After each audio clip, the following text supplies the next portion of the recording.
motion. Call it a mom's adoration. Foundation. Hello guys! Good morning po sa ating lahat. And also our beloved instructor, Mrs. Melanie Lance Karunungan, for this opportunity or task dag from us. So, by the way, let me introduce myself. My name is Vincent Ramos Abalos, taking up a Bachelor of Science in Computer Science B at Pangasinan State University, Lingayen Campus. So, guys, my hobbies is reading a book and watching a TV. And my talent is singing. La la la.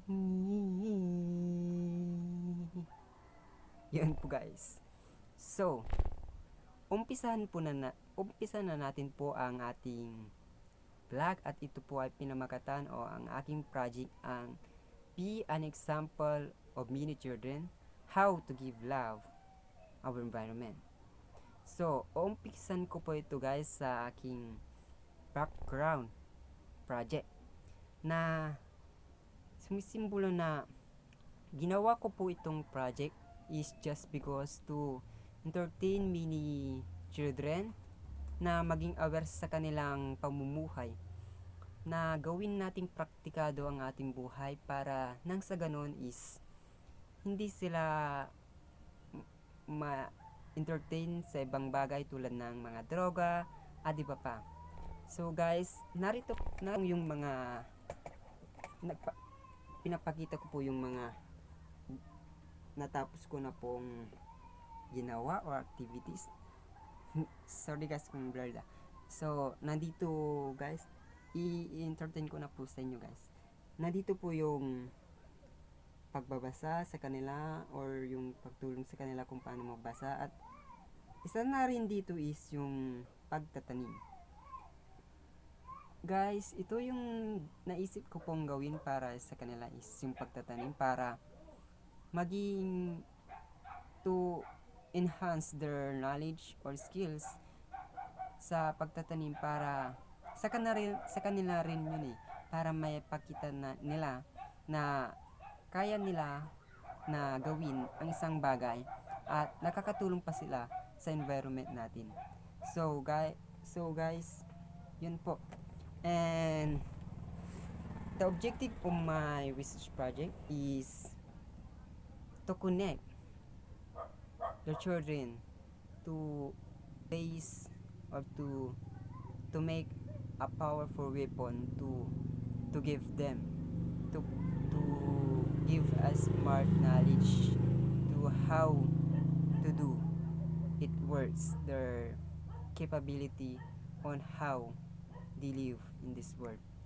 And isa na po yun po yung sa pagtatanim po ng halaman po or sa vegetables. Yun guys. And the purpose of my project is to make an smarter and powerful, better, strong, yun po, yung pagiging isang nararapat na isang bata na gumawa para sa kanilang buhay. Ginawa ko po to it just because to make na ipakita sa kanila na dapat sa murang edad na nila is marunong na silang gumawa tulad na lang ng pagtatanim, kasi sa pagtatanim usually kapag lumaki to at namunga, sila rin yung mag-aani. So yun guys, ginawa ko po ito para i-evaluate sa kanila na it just because either one or a year that surpass ay hindi nila ito makakalimutan habang buhay dahil nakatulong sila sa environment natin. So the story of my project that I came is dito po, magpapakita na ulit ako ng story para sa mga activity ko. Isa na po dito is yung sweeping or pagwawalis po. Ginawa ko po ito just because i-entertain many children on my community na magwalis sila hanggat nararapat. Kasi kapag ito'y marumi, hindi maganda sa paningin sa kanila.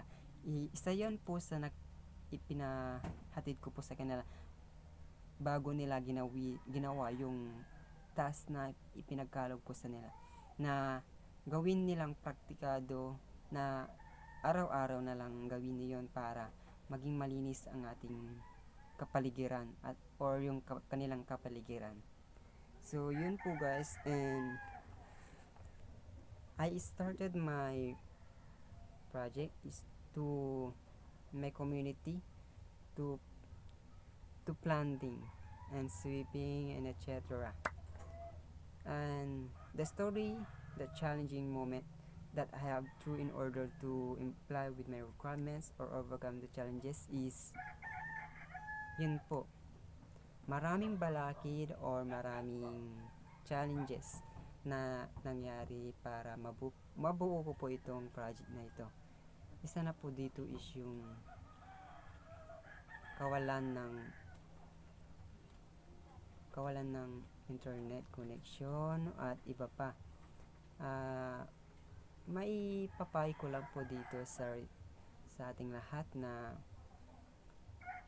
gawin nating or wag nating kalimutan ang ating environment or yun po yung environment, kasi yun po nakakatulong po sa atin yun, at dapat natin rin tulungan ang ating environment para ibahagi or magbunga ng kaginhawan ang ating buhay, yung fresh air, ganun po. So how important is this home-based community immersion during the COVID-19 of your life? On this pandemic or COVID-19 na nangyayari po dito sa ating bansa or po yung sa bansa or our country, is important po ito. Yes po, malaking importansya po ang ginawa ko pong research project, dahil dahil nakatulong po ako sa environment, and naipabahagi ko po yung nalalaman ko kung paano gawin yung mga nararapat para sa environment sa mga bata dito sa aking community. And every moment na ginagawa ko po yun is naisip ko po talaga na environment is the key to give our life better. Kasi kapag ang environment is hindi maganda tignan, is ito po ay aware na hindi kahanga-hanga sa ating paningin na ang environment natin ay hindi malinis or nawawala yung mga puno dahil sa pagpuputol ng ating mga mamamayang Pilipino para gawing bahay. Pero okay yun, pero mas intensive ko po kapag magtatanim sila ulit para sa ating environment. Yun po. How does the home-based community immersion help you environmental stress of COVID-19? So, on this pandemic, na-stress po ako na gawin yung mga modules ko po na mahihirap. But I think the way that I give my best is nawala po yung stress na yun dahil ginawa ko po yung nararapat. Tulad na lang ng this home-based community immersion.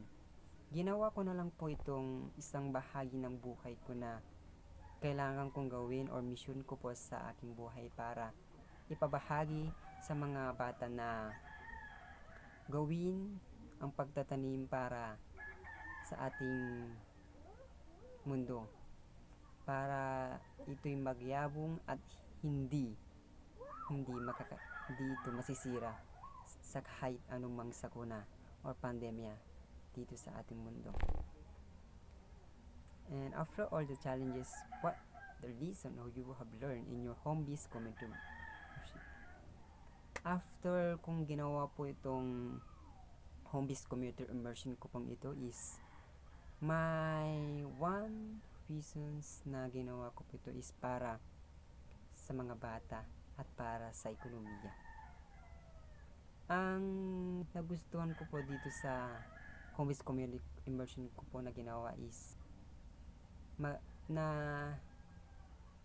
natithink ko po yung aking mind kung ano yung nararapat gawin para sa aking buhay. The young student, I follow the rules that we have to choose to please for our environment. And the lesson that I learned is maging praktikado and trust in yourself na magagawin mo yun na kasama si God. At naniniwala ko sa kasabihang walang imposible sa taong nangangarap gawin kung ano ang dapat. Dahil in this world or in this generation na bumabalot sa ating mundo, itong COVID-19 pandemic is hindi ito makakahadlang sa atin para gawin ang ating mga nalalaman dito sa ating mundo. And kahit nandito tayo sa ating kabahayan, gawin pa rin natin kung anong nararapat sa ating environment. Dahil we are Filipino with a better heart for the environment. Para magyabong ang ating buhay at maging pagmamahal sa ating Mother Earth dito sa mundo. Yun lamang po at marami pong salamat.